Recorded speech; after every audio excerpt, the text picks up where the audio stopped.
Unexpected measures. Fiona Winters stared at her reflection in the subway window, fingers absently smoothing the wrinkles from her charcoal blazer. The train lurched, and she steadied herself against the pole, careful not to spill coffee on the leather portfolio balanced on her knee. The familiar weight of anxiety pressed against her chest, that feeling of being overqualified yet desperate that had become her unwelcome companion over the past 6 months. "You've got this," she whispered to herself, repeating the mantra her roommate Zoe had drilled into her that morning. Poor Zoe. Fiona's stomach twisted with worry, thinking about her. 2 weeks ago, Zoe had been diagnosed with Hodgkin's lymphoma. Between medical bills and Zoe's inability to work during treatment, their shared apartment in Brooklyn was quickly becoming unaffordable. When Zoe mentioned her cousin knew of an administrative opening at the prestigious Westridge Academy of Music, Fiona had jumped at the opportunity, despite it being several steps down from her previous position as program coordinator at the Philharmonic. The subway announcement crackled overhead, announcing her stop. Clutching her portfolio, Fiona stepped onto the platform and ascended to the street. The Academy's limestone facade loomed ahead, its arched windows reflecting the morning light. For a moment, she allowed herself to remember when she'd last been here as a promising young cellist with dreams that still felt possible. That was before Julian, before everything changed. The receptionist, a friendly woman named Delia, greeted her warmly. "You must be Fiona, temporary office manager, right? Perfect timing. Orientation starts in 10 minutes in the Hamilton room." Fiona nodded, grateful for the directions. She navigated the familiar corridors, memories rushing back with each step. The faint sounds of practice rooms, the smell of rosin and polish, the tension of perfectionism that hung in the air. It was both comforting and painful. The Hamilton room was already half full when she arrived. She slipped into an empty chair at the back, smiling politely at the other new employees. Most appeared to be instructors or performance staff. She was likely the only administrative hire in the batch. "Good morning, everyone," the deep voice came from the doorway, and Fiona's blood turned to ice. "Welcome to Westridge Academy's fall orientation." She didn't need to look up to know who was speaking. The voice had changed, slightly more confident, more polished, but it belonged unmistakably to Julian Reeves, her ex-fiancé, the man who'd broken her heart 5 years ago when he'd chosen a prestigious fellowship in Vienna over their relationship. The man she'd spent years trying to forget. "I'm Julian Reeves, the new Academy director," he continued as Fiona sank lower in her seat. "I've just returned to New York after several years abroad, and I'm eager to build on Westridge's sterling reputation while implementing some new initiatives." Fiona's mind raced. How had she not known? How had Zoe's cousin failed to mention this? Critical detail? She considered slipping out the door, but the thought of Zoe's medical bills anchored her to the chair. Julian continued his welcome speech, outlining his vision for the Academy with the passionate intensity she remembered all too well. She kept her head down, focusing on the orientation packet, praying he wouldn't notice her. "And lastly, I like to know everyone I work with," Julian concluded. "So please introduce yourselves, name, position, and perhaps a brief musical background." Introductions began at the front row. With each person who spoke, panic tightened around Fiona's throat. When her turn finally came, she stood on shaky legs. "Fiona Winters," she said, voice steadier than she felt. "Temporary office manager. I have a background in arts administration and ... She hesitated, ... Some training in cello, ... That's when Julian's eyes found hers. Recognition dawned across his face, first surprise, then something unreadable. For a moment, the room seemed to disappear around them. "Welcome back to Westridge, Ms. Winters," he said finally, his professional tone betraying nothing of their history. But Fiona caught the slight tightening of his jaw, the flash of emotion quickly suppressed. As orientation concluded, Fiona gathered her things quickly, intending to escape before Julian could approach her. But as she reached the door, his voice stopped her. "Ms. Winters, a moment, please." This job was supposed to be straightforward, a temporary solution to help Zoe through her treatment. Now it had become infinitely more complicated. Taking a deep breath, Fiona turned to face the past she thought she'd left behind. Dissonant notes, the first week at Westridge was an exercise in avoidance. Fiona arranged her schedule meticulously, arriving early to prepare the administrative office before Julian typically appeared, and taking her lunch breaks when she knew. He would be in meetings. They did cross paths in hallways or during staff gatherings. She maintained rigid professionalism, all yes. Director Reeves, and as you requested, sir, with her eyes fixed firmly on her tablet. It worked mostly. Until it didn't. Miss Winters, do you have a moment? Julian's voice came from her office doorway late Friday afternoon, just as she was preparing to leave for the weekend. Fiona's fingers stilled on her keyboard. Of course, Director Reeves stepped inside, closing the door behind him. The small administrative office suddenly felt claustrophobic. Julian had changed in the 5 years since Vienna, his shoulders broader beneath his tailored blazer. Fine lines at the corners of his eyes suggesting both laughter and strain. But his presence still filled the room in that familiar way that made her heart race. I think we need to address the elephant in the room, he said, leaning against the filing cabinet. Our history. Fiona straightened papers that needed no straightening. I don't see why. It was a long time ago. 5 years, 3 months, he said quietly. The precision of his answer startled her. She looked up, meeting his gaze directly for the first time since orientation. You've been counting? Something flickered across his face. Vulnerability quickly masked. My point is, we need to establish a working relationship that's comfortable for both of us, especially since you'll be handling much of my correspondence. And scheduling. I'm a professional, Director Reeves. I'm perfectly capable of separating personal history from work responsibilities. And I'm not questioning your professionalism, he countered, frustration edging into his voice. But you practically sprint in the opposite direction whenever I enter a room. Fiona's cheeks burned. I do not. You absolutely do. People are noticing? She bit her lip, realizing he was right. The last thing she needed was to become the subject of staff gossip. Fine, what do you suggest? Julian ran a hand through his dark hair, a gesture so achingly familiar that Fiona had to look away. For starters, maybe call me Julian when we're not in formal settings. Director Reeves makes me feel like I'm auditioning for a period drama. Despite herself, Fiona felt a smile tug at her lips. Auditioning? I'd say you got the part, Ghost. Of their old rhythm flickered between them, and Julian's expression softened. Look, I know this isn't ideal for either of us, but we're both adults. We can make this work without one of us having to quit. The word quit jolted Fiona back to reality, to Zoe's medical treatments, to rent due in 2 weeks, to the sparse job market for arts administrators in a post-pandemic world. I can't quit, she said flatly. Something in her tone made Julian study her more closely. Is everything okay, Fiona? The genuine concern in his voice threatened to crack her carefully constructed walls. It's fine. I just need this job, right? Now, before he could probe further, a text notification chimed on her phone. Zoe, feeling awful after chemo. Can you pick up anti-nausea meds on your way home? Fiona grabbed her bag, suddenly desperate to escape. I need to go. Family emergency. Julian stepped aside, concern evident on his face. Of course. Is there anything I can do? Just professional distance would be appreciated, she said, avoiding his eyes as she hurried past. That weekend passed. In a blur of caring for Zoe, who cycled between violent nausea and bone-deep exhaustion. By Monday morning, Fiona was running on caffeine and determination.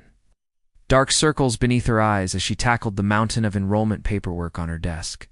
She was so absorbed in her work that she didn't notice Julian until he placed a coffee cup beside her keyboard. It looked like you could use this, he said simply. The gesture was small, but thoughtful. Exactly. It's the kind of thing that had made her fall in love with him years ago. And exactly the kind of thing she couldn't handle right now. Thank you, she managed, voice tight. Julian lingered, clearly wanting to say more. Instead, he nodded and turned to leave, pausing at the doorway. The board is pushing for a fundraising concert series to support our scholarship program. I could use your input, given your background with the Philharmonic. My office, 2 o'clock. It wasn't really a question. Fiona nodded, already dreading the meeting. At precisely 2, she knocked. On Julian's door, portfolio in hand. His office was exactly what she would have expected. Elegant, but not ostentatious. With framed music manuscripts on the walls and a baby grand piano in the corner, a cello case leaned against the far wall, and Fiona wondered if he still played. Their duets. I've drafted some preliminary ideas, Julian said, gesturing to the chair across from his desk. But I need someone who understands both the artistic and administrative sides. As they worked, Fiona found herself reluctantly impressed by his vision for the academy. Julian had always been talented, but there was a newfound depth to his thinking, a maturity that matched his position. We could feature faculty-student collaborative pieces, she suggested, warming to the project despite herself. It would showcase our teaching philosophy while highlighting the talent we nurture. Julian's eyes lit up. Exactly what I was thinking. That connection between generations of musicians is what makes Westridge special. For a moment, they were in sync, against minds that had once finished each other's sentences, now completing each other's creative thoughts. The ease of it was dangerous, a reminder of everything they'd lost. When their hands accidentally brushed over the same document, Fiona pulled back as if burned. Julian's expression shuddered, the professional mask sliding back into place. We have enough to present to the board, he said, gathering the papers. As Fiona stood to leave, Julian cleared his throat. By the way, if you need a more flexible schedule for your ... family emergency, we can arrange that. The hesitation in his voice told her he didn't quite believe her excuse. Fiona considered telling him the truth about Zoe, but stopped herself. Julian didn't get to be part of her life anymore. Not her worries, not her struggles, not the reason she desperately needed this job. I'll manage, she said coolly, and left before he could see the tremble in her hands. Harmonizing Truths, the fundraising concert series, was approved unanimously by the board, thrusting Fiona and Julian into closer proximity than either would have chosen. Late nights poring over budgets, mornings coordinating with performers, afternoons visiting potential venues, their temporary professional partnership became impossible to navigate with careful distance. 3 weeks into planning, catastrophe struck. Their headline performer, a renowned violinist and Westridge alumna, withdrew due to a hand injury. The board was meeting in 2 days expecting a complete program, and their centerpiece had just vanished. We need a replacement, Julian paced. His office, tie loosened, hair disheveled from running his hands through it repeatedly, being someone with name recognition who can pull together a performance on short notice. Fiona scrolled through her contacts. Everyone worth asking is booked. Months in advance? We'd need someone who already has something prepared, who has a connection to Westridge, and who owes us a big favor. Julian stopped pacing. Or someone who works here. Their eyes met, and Fiona immediately understood. No, absolutely not.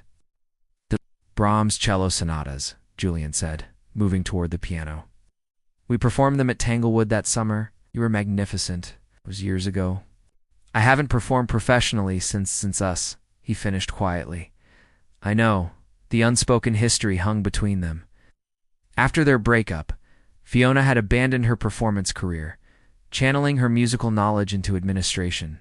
Instead, the cello gathered dust in her apartment, a painful reminder of dreams discarded alongside their relationship. Julian sat at the piano, fingers hovering over the keys. Just try. For the academy. Without waiting for her response, he began playing the opening of the E minor sonata, their favorite. The notes filled the office, achingly familiar. Fiona's fingers twitched with muscle memory, phantom sensations of strings beneath her fingertips. I don't even have my cello here, she protested weakly. Julian nodded toward the case in the corner. You can use mine. Something about his tone made her pause. You kept it, the Montagnana. He didn't meet her eyes. It was always meant for you. Revelation staggered her. The Montagnana was a priceless instrument, one Julian had inherited from his grandfather. Before Vienna, before everything fell apart, he had told her it would someday be hers. After their breakup, she'd assumed he'd sold it or given it to another promising student. Fiona approached the case with trembling hands, opening it to reveal the instrument she'd once loved almost as much as its owner. The rich amber varnish gleamed in the afternoon light. Just try, Julian repeated softly. Her hands remembered what to do, even as her mind screamed protests. The weight of the cello against her body, the bow balanced between her fingers, it was like returning to a homeland she'd forced herself to forget. When she drew the bow across the strings, joining Julian's piano in the melancholy theme, something long dormant awakened inside her. They played for nearly an hour, moving through the sonata as if the intervening years had never happened.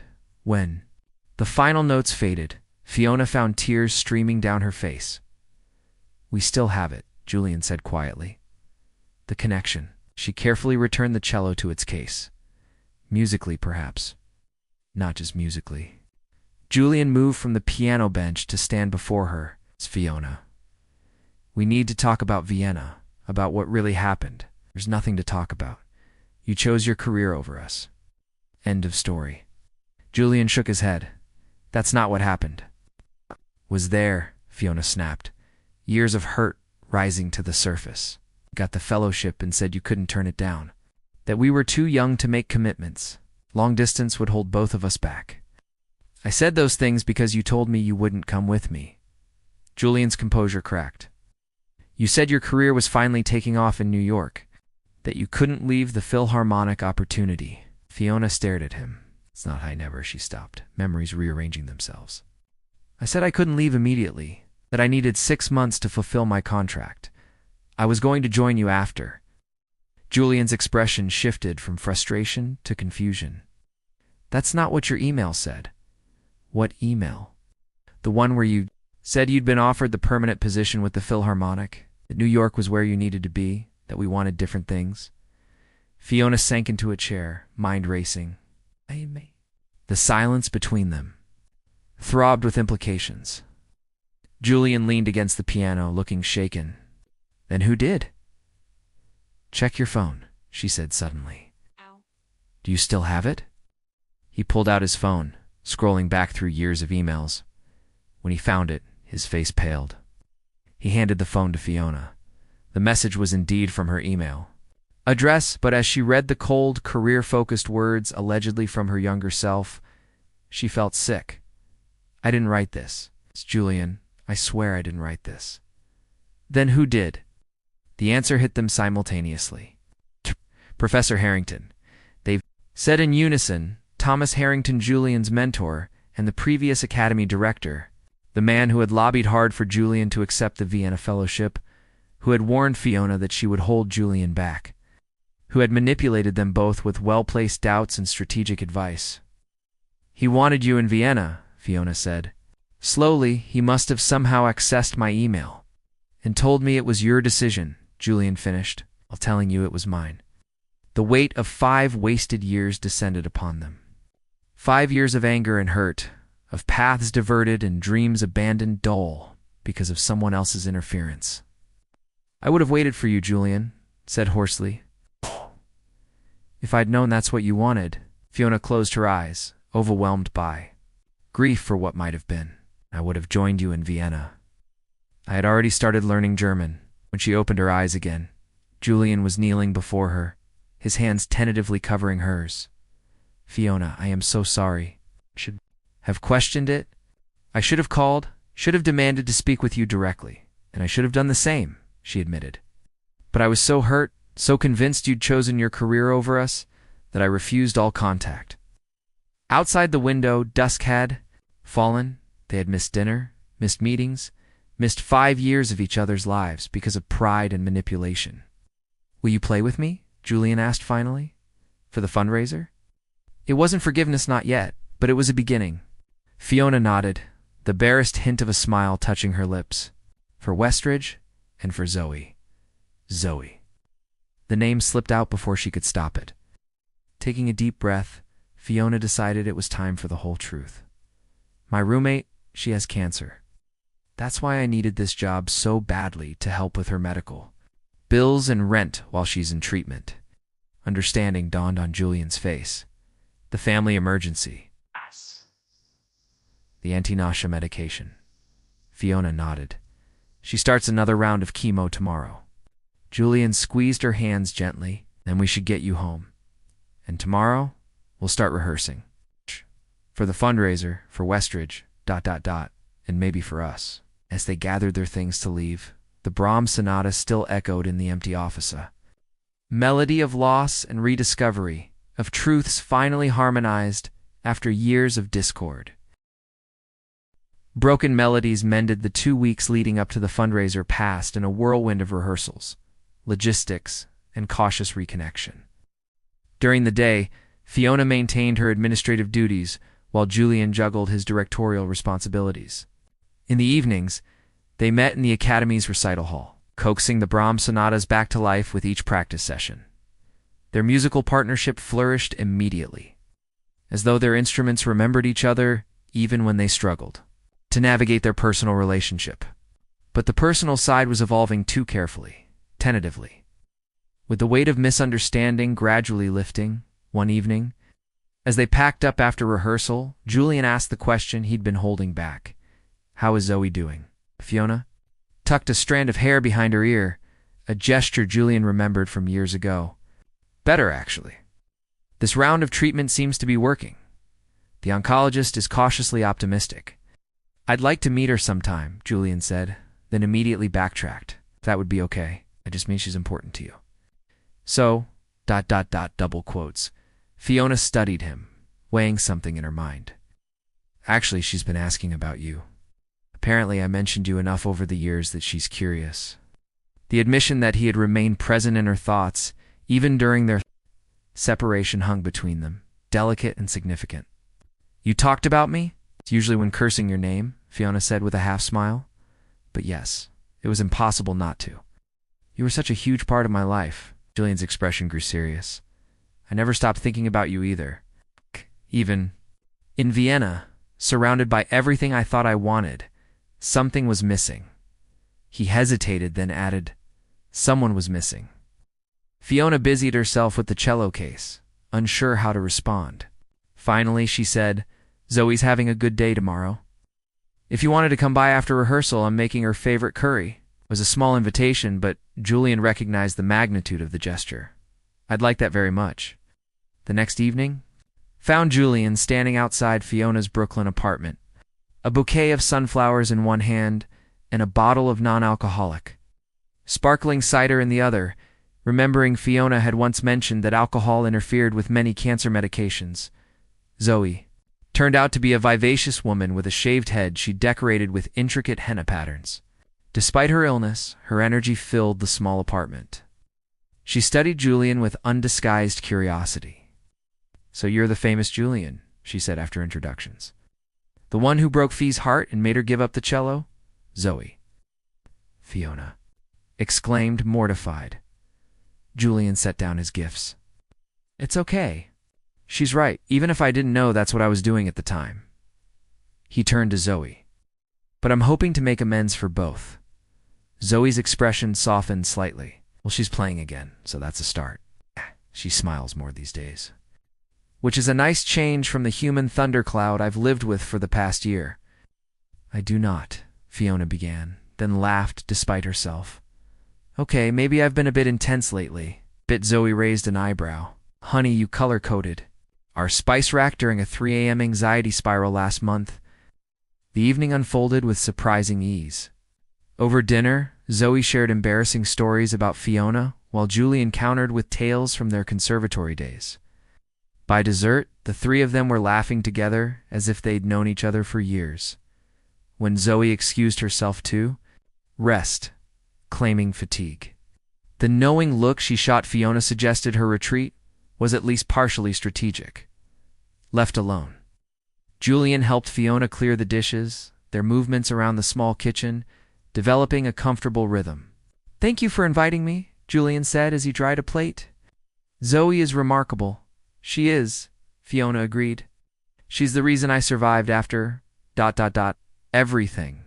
When I stopped performing, I was so lost. Zoe dragged me out of that darkness," reminded me there was more to life than what I'd lost. Julian set down the dish towel, turning to face her fully. "I need to tell you something. About Vienna. About after." Fiona stilled, sensing the importance of whatever he was about to share. It was miserable. "There," he confessed. The fellowship was prestigious, yes, but empty without you. I threw myself into work, into practicing until my fingers bled some nights, thinking if I could just be successful enough, it would justify what I'd lost. He drew a shaky breath. 6 months in, I tried to contact you. I called the Philharmonic, but they said you'd left. I reached out to mutual friends, but no one knew where you'd gone. I moved, Fiona said quietly. Changed my number, made a clean break. I almost came back, Julian continued. Packed my bags, was ready to throw away the fellowship to find you. But then I saw an article about your appointment as program coordinator. You looked ... happy, successful. I convinced myself you were. Better off without me. Fiona leaned against the counter, absorbing his words. I wasn't happy, I mean. I was functional. There's a difference, I know that now. Julian took a tentative step closer. When Harrington announced his retirement last year and recommended me as his successor, my first thought was that it might give me a chance to find you again. I never expected you'd find me first. I didn't know you were there, Fiona reminded. Him. Maybe not consciously. But some part of you was drawn back to Westridge. He smiled sadly. Or maybe that's just what I want to believe. Fiona considered this. Maybe it's what musicians call resonance. Strike one string, and another vibrates in sympathy. The metaphor hung between them, perfect in its simplicity. The fundraiser is in 3 days, Julian said. After that, what happens to us? It was the question Fiona had been avoiding. Her position was temporary, scheduled to end when they found a permanent office manager. Zoe was improving, might even be able to return to work soon. The practical reasons for their daily proximity were dwindling. I don't know, she admitted. But I'm not running away this time. Julian's eyes brightened with cautious hope. Neither am I. Before either could say more, Zoe called from the bedroom, needing help with her medication. As Fiona moved to assist her roommate, Julian touched her arm gently.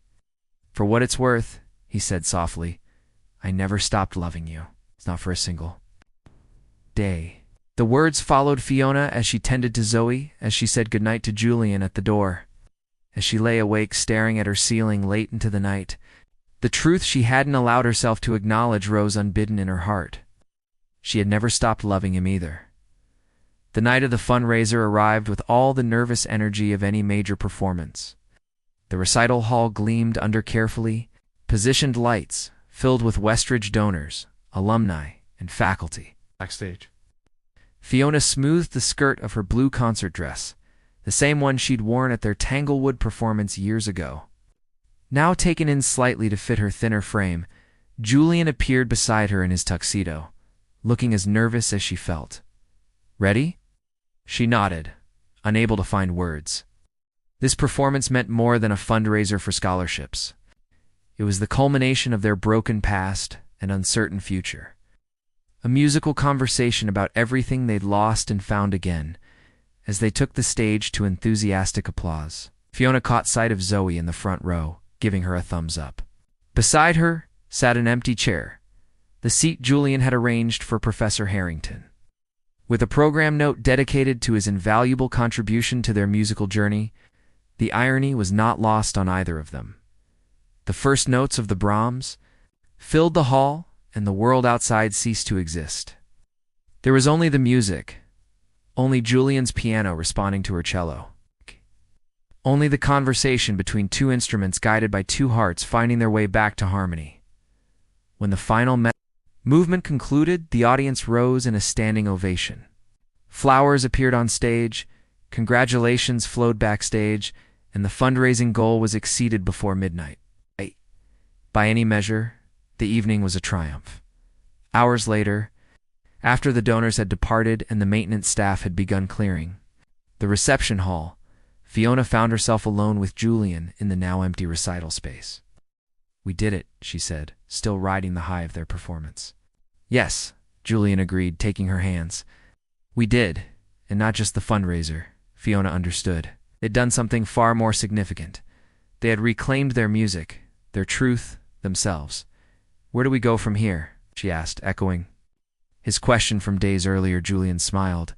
the genuine smile she'd fallen in love with years ago. Wherever we want, together this time. As he leaned down to kiss her, their first kiss in 5 years, felt the broken melodies of their past finally mending into something new, something whole, something theirs alone. New composition Spring arrived at Westridge Academy with a flourish of renewal. Cherry blossoms dotted the courtyard where students practiced in the warming air, their music mingling with birdsong and distant city sounds. Inside the administrative office, Fiona was packing her desk, carefully placing personal items into a cardboard box. Her temporary position had officially ended yesterday. The permanent office manager, a capable woman named Danielle with impressive credentials, would start on Monday. Need help with that? Julian appeared in the doorway, leaning against the frame in that casual way that still made her heart skip. "I've got it," Fiona replied, wrapping her coffee mug in newspaper. "Just a few more things." "Tell you!" The past 3 months had been a careful dance of professional boundaries and personal reconnection. At work, they maintained appropriate distance director, Reeves and Ms. Winters, to the outside world. After hours, they rediscovered each other through long conversations, quiet dinners, and music that required no words at all. "So," Julian said, closing the door behind him, "last day, how does it feel?" Fiona considered the question, bittersweet. "I didn't expect to enjoy being back at Westridge as much as I have. The academy will miss you."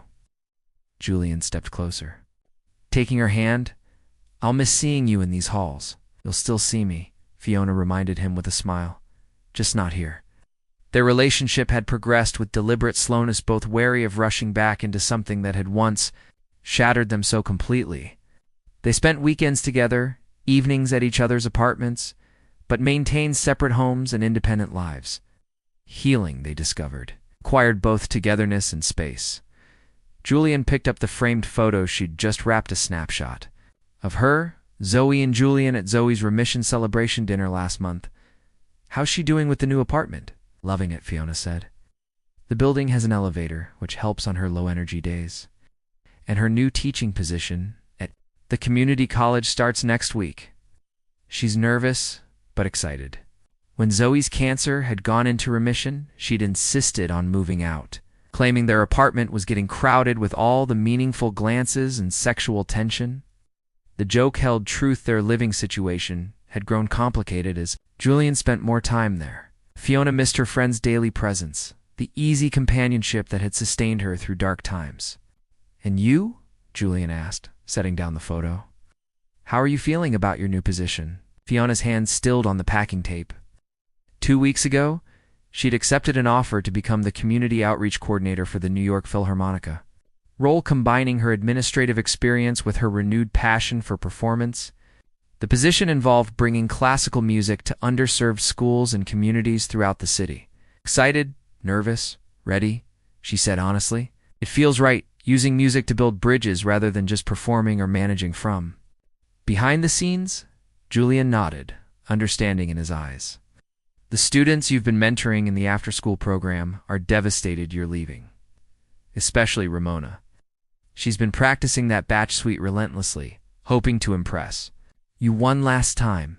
The mention of the after-school program, a pilot initiative they'd started together after the fundraiser's success, brought a bittersweet pang.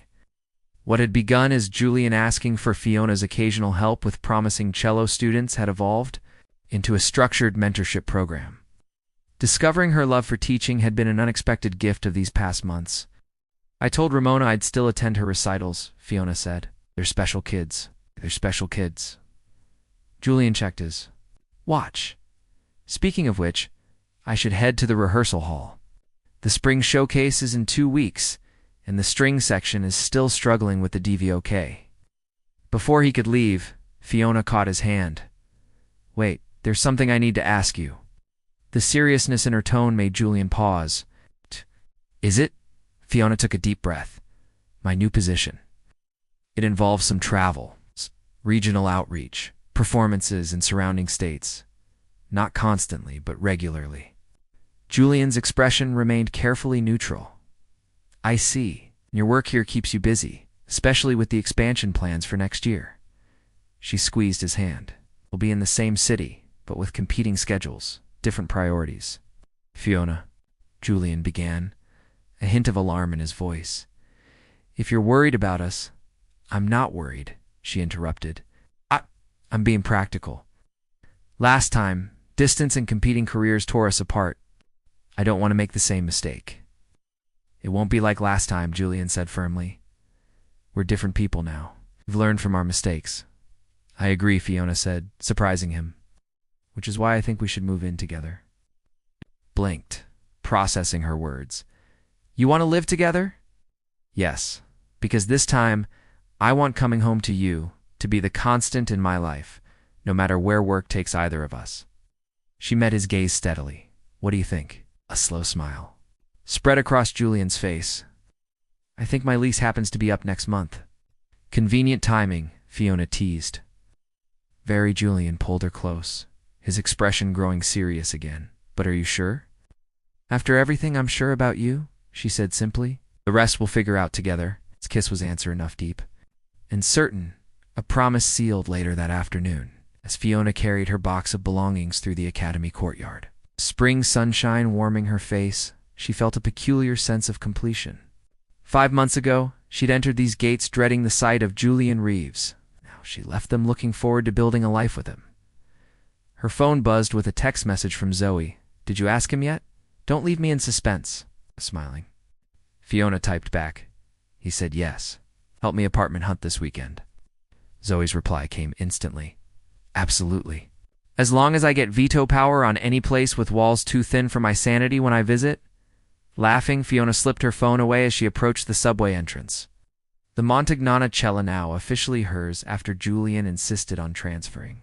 Ownership rested against her shoulder in its case, not a burden, but a blessing. Much like the past that had brought her full circle to this moment, as she descended into the station, Fiona hummed the opening notes of the Brahms sonata they'd performed together. But in her mind, she was already hearing something new. The first measures of an original composition Julian had begun writing for them. A duet that honored their history while creating space for everything yet to come. Their new melody was still being written, note by careful note. But this time, they were composing it together.